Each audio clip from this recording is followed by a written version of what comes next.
So the program today is going to begin with a brief series of comments by Dan Ellsberg.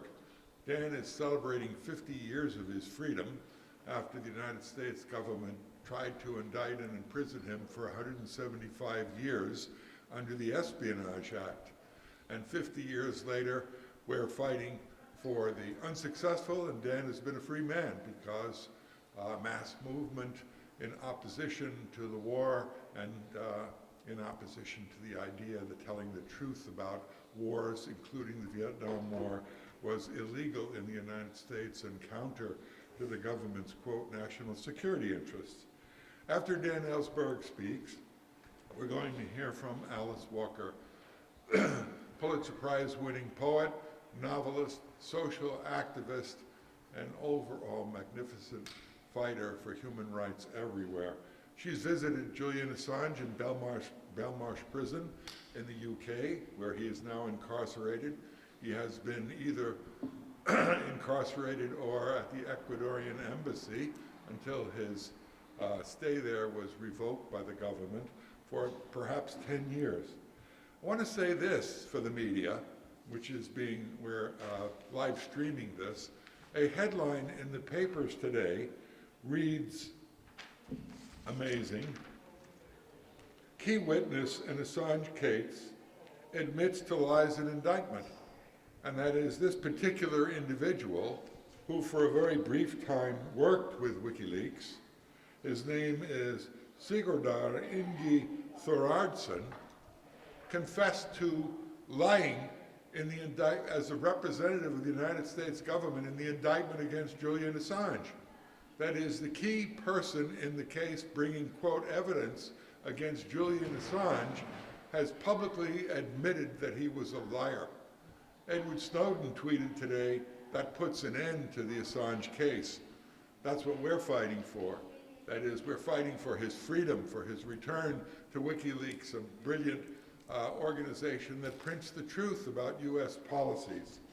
Following Dan Ellsberg and Alice Walker, we will hear from the brother of Julian Assange, Gabriel, and then Julian's dad. Both are from Australia. They're part of a national tour of 17 cities that'll end on July 3rd. They came in late June, starting in Los Angeles, and they worked their way across the United States. So we have a jam-packed program. We think we can have all presentations within a half hour. I'd like to welcome the media that is here in person. We have the San Jose community TV station headed covering us by Donna Wallach. We have Tom Lacey representing the Peace and Freedom Party of California, and other journalists, plus those who are live streaming. So with that, let's hear from Dan Ellsberg.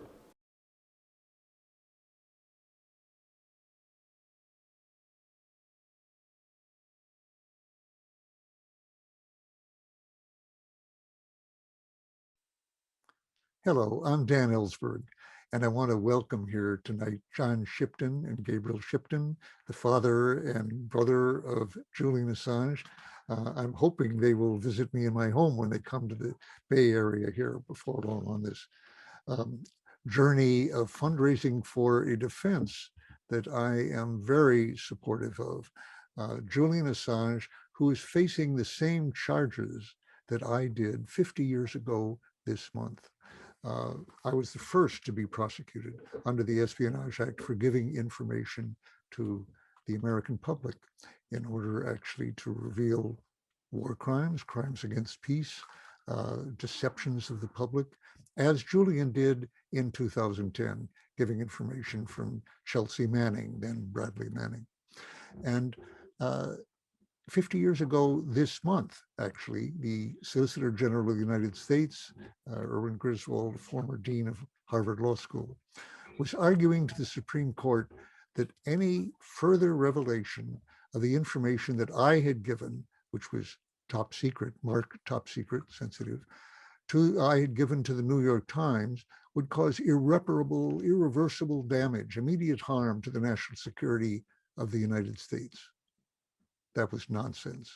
And indeed, in the 50 years since then, not one single sentence has been shown to have been properly classified at that point. It was all 3 years old, or in some cases, decades longer than that. And as Griswold himself admitted decades later, he had never felt there was any harm to the United States from this. In fact, he said, I don't know anyone who ever thought so. It's an odd thing for him to say, because he had been the one telling the Supreme Court that in fact it was causing immediate irreparable harm. Now, I was then prosecuted after the Supreme Court denied the injunction that Griswold was after on 12 felony counts, totaling a possible sentence of 115 years. Julian is facing 175. It's inflation over time here. And but essentially the same charges that I faced exactly, and as wrongly based, as unconstitutional as in my own case. I say that because 50 years of research into that particular law, for which I was the first to be prosecuted for leaking, has made me aware that the use of the Espionage Act, not against spies, but against someone who's given information to the American public, either a leaker or a whistleblower, is clearly a violation of the First Amendment, freedom of the press, and freedom of speech. In Julian's case, the prosecution is of a publisher like the New York Times, with whom he shared information, in fact, along with other newspapers. They haven't yet been indicted, but Julian has. So he's the first case of a publisher being indicted, whereas I was the first case of a source being indicted. And now although my case was dismissed for governmental crimes against me, almost 24 people have been indicted since as sources. And yet the Supreme Court has never yet addressed the question of the constitutionality of those prosecutions. They haven't been taken by the Supreme Court. If Julian Assange is extradited and prosecuted here, he will probably be convicted at the lower level. And yet, for a number of reasons, that case, he should be not extradited. He should be free with his partner and 2 children right now. And I'll mention 3 reasons for that right now. First of all, he will not be able to explain to a jury why he did what he did as a publisher, any more than any of the sources, starting with me, were able to tell the jury, because that's not allowed under the Espionage Act. Motivation, intention, impact are irrelevant to the case, as my prosecutor told the judge. And that's been true in every other. Obviously, that cannot be a fair trial for a whistleblower. So Ed Snowden could not get a fair trial here, and Julian Assange could not get a fair trial. Second, the use of the Espionage Act as if it were a British-type Official Secrets Act, criminalizing any and all release to the public of information that some government official has stamped secret, almost always because it's potentially embarrassing to the government, not to keep it from an enemy or a rival power. That's not to say that there are no legitimate secrets. It is to say that about 5% have been estimated of the current classified information qualifies for classification even at the time that it is stamped. And a few years later, almost none of it is, perhaps 1/10 of that, as Griswold later admitted. So in short, Julian, again, like all these others, has been indicted with an application of a law that is clearly unconstitutional in the light of our First Amendment, which Britain doesn't have and most countries don't have. But here he is as a non-American, trying to bring him back here to prosecute him in a country where that prosecution for being a publisher of information is clearly a violation of our First Amendment freedom of the press. Finally, in his particular case, it's been testified under oath in Spanish courts and referred to in his extradition hearings. He was subject to the same criminal activities that I was during my trial, warrantless wiretapping, total surveillance of his conversations, even with his lawyers and his doctors. That goes beyond what I experienced, except that in my case, actually, the president sent people to burglarize my former psychoanalyst office, similar again to their interest in his doctor's relations, information they wanted to get to manipulate me into silence or to blackmail me. And finally, there were discussions of poisoning him or kidnapping him. In my own case, a key aspect in the charges being dropped was that a dozen CIA assets had been brought up from Miami to Washington on May 3rd, 1972, to incapacitate Daniel Ellsberg totally. Well, all of this added up to what my judge at the time called a totality of circumstances that constituted, he called it a bizarre, and clearly a process here which offends a sense of justice. Every aspect of the prosecution of Julian Assange offends a sense of justice, above all in this country, but really in any country in the world. And if he is successfully extradited against the decision of the British judge on appeal here by the Trump administration and now the Biden administration, appeal against that decision of the British judge in an attempt to extradite him. If he is extradited, prosecuted, and convicted, it will be the first instance of a journalist, not just a source like me, but a journalist being prosecuted for truthful revelation of information. The First Amendment of our Constitution, the foundation of our democracy and our republic, will have been effectively rescinded.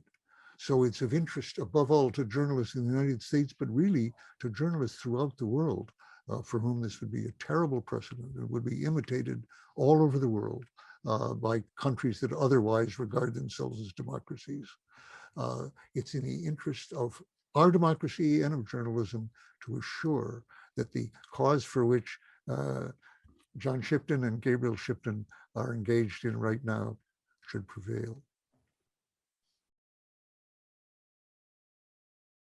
Okay, that was Daniel Ellsberg. Daniel, along with our next speaker, Alice Walker and Noam Chomsky, are the three co-national chairs of AssangeDefense.org. Let's hear from Alice Walker.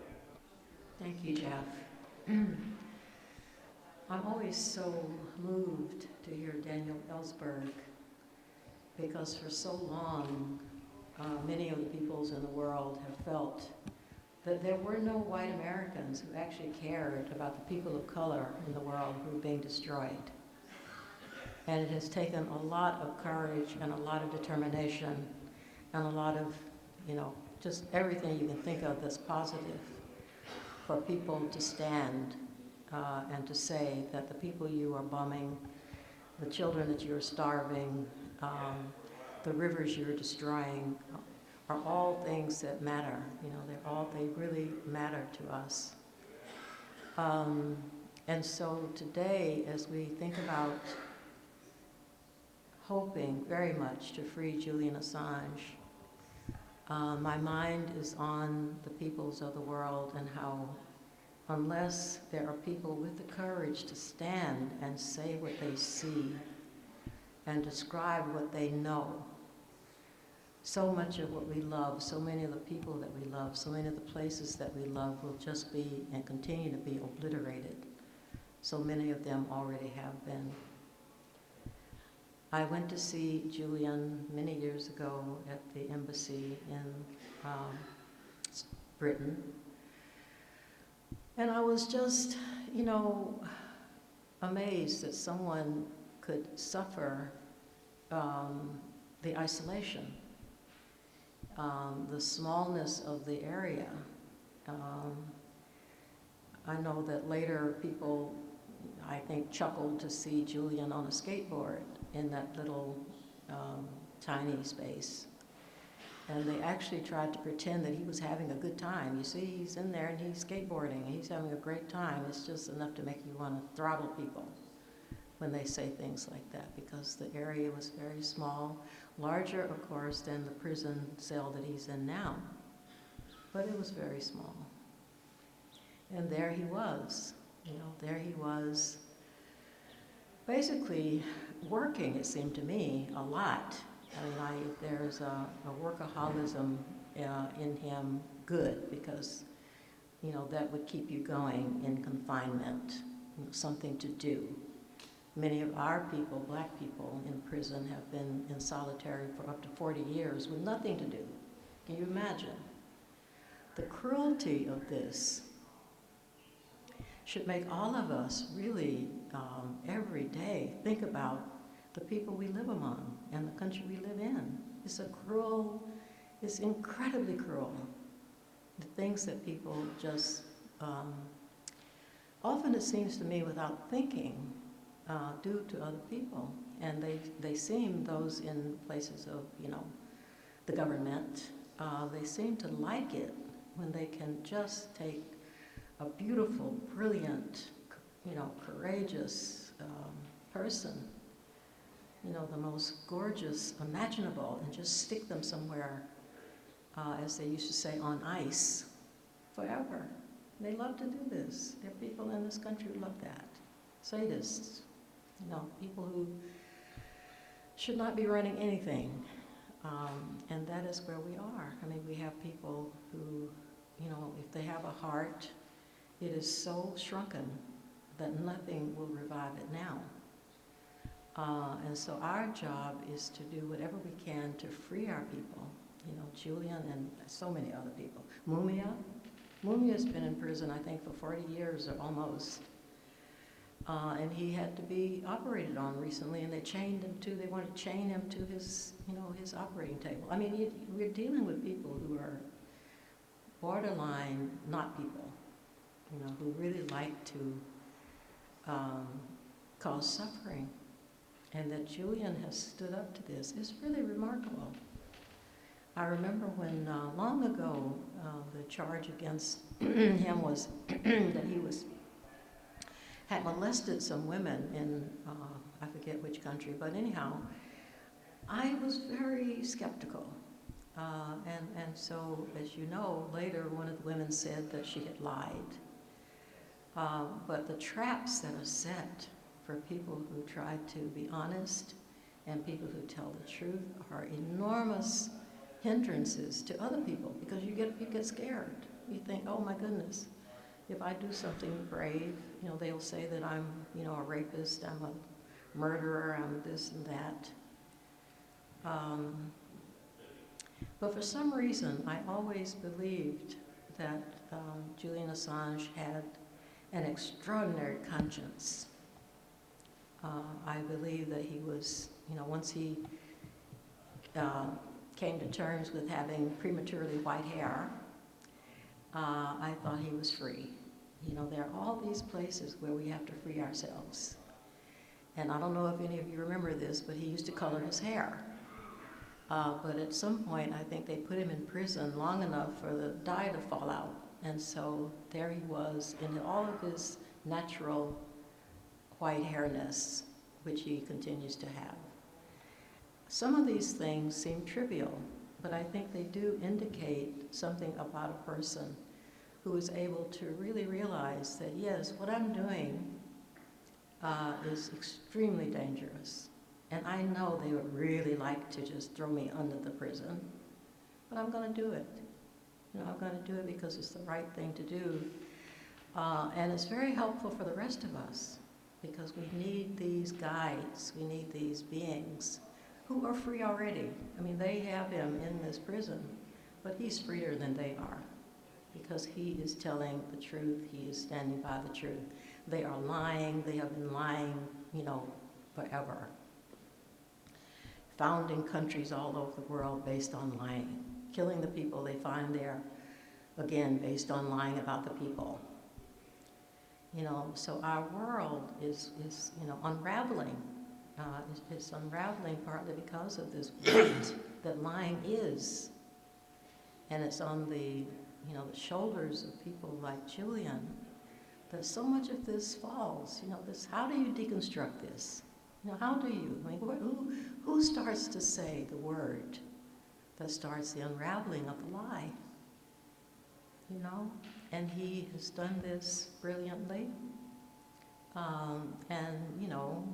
He has his own, he's like so many of our sisters and brothers who are leading us, he's himself. I mean, he has all his parts. So you'll hear people complaining about this facet of his character and this part of his speech or whatever. But it always comes back to, well, what in fact is he doing? What is he doing? Who is he standing for? And I so want to recognize Chelsea Manning. The two of them, I think, are incredibly important to remember as people together who have stood out on the precipice for all the rest of us and have really done us proud. Thank you. We'll now hear from Gabriel Shipton, who says that he's not at all worn out after his 15th meeting, looking forward to a couple more before he returns with his dad. Gabriel, the mic is yours. Thank you, Jeff. Thanks, Alice. Thank you, Dan. These great comments. My father and I have been travelling across the USA. I think 15 stops. That sounds about right. We're almost at the end of our trip. We started off in Miami and made our way west. We've been absolutely blown away by the amount of support that we've found here in the US. Every stop we go, we've seen more and more people coming in support of Julian. More and more press are coming out. There's more and more articles being written, more and more television interviews, radio interviews as we travel across the US. And it's not just felt in the US, it's been felt all around the world as the sort of ripple effect of the media travels to other places, showing that normal American people are coming out in support of Julian and also in support of their First Amendment. Julian's case, he won his extradition case at the beginning of January, and the US DOJ immediately appealed. The judge found that Julian could not be extradited because an extradition to the US would be tantamount to a sentence to death. A few days after the judgment, Julian's bail application was refused, and so he's been in Belmarsh maximum security prison now. He's in his third year there, and it's been 6 months since he won his extradition case, and there is still no indication of whether the High Court in the UK will hear an appeal or not. So he is stuck in this. He's stuck in a limbo, and what's very evident is when you go, as a family member, people who have family members who are incarcerated, when you go and visit, you notice that sometimes there's somebody who there's an expectant family who are waiting for someone to get out, who's their release date. People in the visiting rooms, they talk about what their plans are, because the other prisoners all have sentences, so they can plan for a coming home party, or when they're going to come back to their families. But with Julian, there is no sentence. He's an innocent man in prison on remand, and we just don't know when that's going to end. So it's just another part of this punishment by process that Julian has been suffering under for now 12 years. Jeff pointed out earlier there was a major witness in the US DOJ's case. There's been a report in today in an Icelandic newspaper today that this major witness fabricated key accusations that are part of the DOJ case against Julian. His name is Siggy Torderson. He has provided proof in the form of chat logs that these accusations were in fact lies. These false accusations are also repeated in the judgment from the 4th of January. So this is another, it just every day there is some unravelling of this case that the DOJ has brought against my brother. I'll leave you with that. So, thanks. Just think of that for a second. Here you have a key witness providing testimony for the government of the United States on Julian Assange case, standing up and saying it was all a lie. You wonder why the US investigators didn't bother to check it out. We have a 20-page story on it from the Icelandic publication where this guy is from. And as I said, Edward Snowden, who knows of what he speaks, said this is the end of the Assange case. But for the United States government, its national security supersedes anything resembling human rights or democratic rights anywhere on earth. So we will continue this fight to free Julian until he is out of jail, until he is with us in person, and until he can continue his WikiLeaks publication undeterred. Let's hear now from Julian's dad, John Shipton. Welcome. He never looks tired. He keeps on pressing on. John, the stage is yours. Thank you. Can you hear? Can you hear? That's okay. Thank you, Jeff, and thank you, Alice, and thank you, Gabrielle. Thank you, Dan. We spent an afternoon with Dan the other day, and he made us more than warmly welcome to the United States, as all the other people that we have met in many meetings have done. They have brought a great quality to the United States and in our experience in travelling across the country. What a disgrace that the Department of Justice, the Swedish Prosecuting Authority, and the Crown Prosecuting Service have brought upon themselves and their country. What a disgrace. It just continues over and over again. What a disgrace. The Swedish Prosecuting Authority fabricating evidence, unsigned testimonies altered so that the case can continue. Lies from the prosecutor, Marianne Nye, saying you can leave the country, and immediately Julian leaves, issues a red notice from Interpol.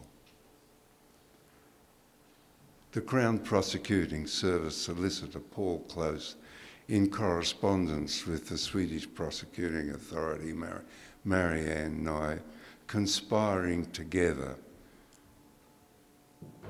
to bring prejudicial arguments. For example, Paul Close, the Crown Prosecuting Service solicitor, writing to Marianne Nye, "You're not getting cold feet.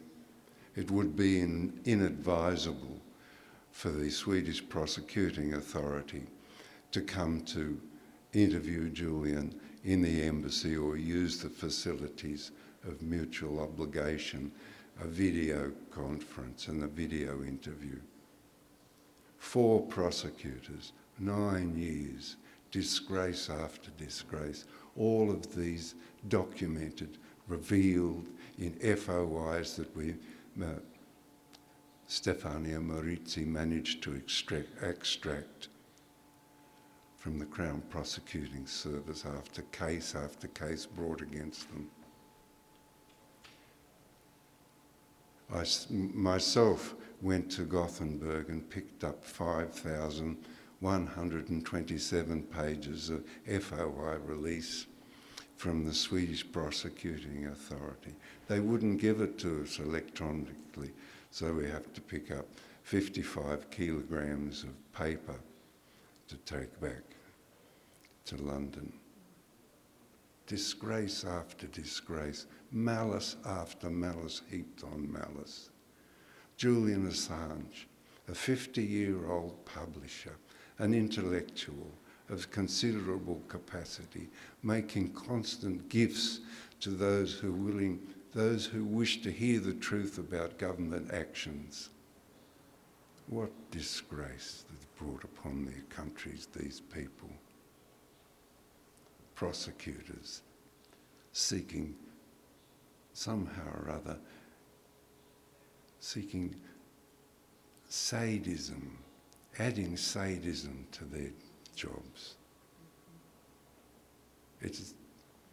Anyway, Julian's gifts to anybody who wished to partake of them.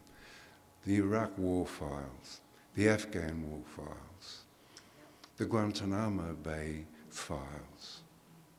Very important. They have, over these 10 years, seeped into the culture of the ordinary people in the United States, which has percolated up to the representatives in Congress and has resulted in the withdrawal of troops from Afghanistan, an endless war ending. The same with Iraq. The same with Guantanamo Bay files.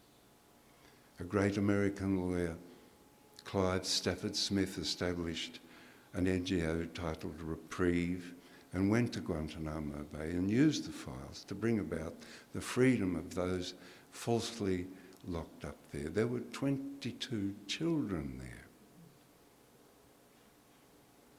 These people, they just bring disgrace upon their communities. They bind together to pursue Julian so that their disgrace is hidden from us, from those people that they're supposed to represent. Scandal after scandal, burdening the conscience of the people of the United States, Australia, and the UK. Alleviated at last by the seeping upwards of an understanding by the United States people into the Congress and into the administration, brought about by the leaks of Chelsea Manning and the published revelations of Julian Assange and Wikileaks. Great gifts to all of us. As a consequence of that, the repression of that understanding embarrasses a golden aspect of civilization called the First Amendment. It only comes about and only is maintained if we and the United States people insist of its quality and its virtue and its standing and stature. All of the countries in the West envy this aspect of the United States Constitution and attempt to copy it from time to time. The preservation of that is vital. And one last comment. After the tragedy of the Second World War, the people of the world gathered together and put together a magnificent civil artefact called the United Nations, wherein nations could take their interest and through law negotiate their interests without reverting to warfare. In the last 20 years, that magnificent civil gift has been trampled. And Julian Assange stands as an icon of that. The United Nations Working Group declared that Julian was arbitrarily detained. The report was derided by the Swedish prosecuting authority, Sweden, the United Kingdom, the United States, Australia, derided. The United Nations Rapporteur on Torture, Professor Niels Melzer of Glasgow University, Professor of Law, wrote a 36-page report outlining, characterised in the end as we are witnessing a slow-motion murder, a report about the psychological torture over a period of 10 years of Julian Assange, consisting of calumnies, mobbing, smears, ceaselessly uttered by the executives of the government of the United States, Australia and the United Kingdom. Disgrace mounted upon disgrace until all you can see before your eyes is a deluge of malice brought to correction by the insistence of the people of the United States. End the endless wars, end Guantanamo Bay, which is just about to be closed. So I thank you all for our welcome, and I thank you for your support. We're going to ask the media if they have any brief questions. Peace of Freedom Party, Tom Lacey. Yeah, I'm just curious whether either of you, or somebody else for that matter, knows when was the last time Julian Assange set foot in the United States? When was the last time Julian Assange set foot in the United States? Would you like to answer that? I don't know. I know he's been to California 30 years ago, and I know that he spent considerable time in California because we chatted about it yesterday over a phone call. But I don't, 30 years is, and also I know that he did a TED talk, and I think that was done in Miami, all from memory. So forgive me, I don't know the accurate date.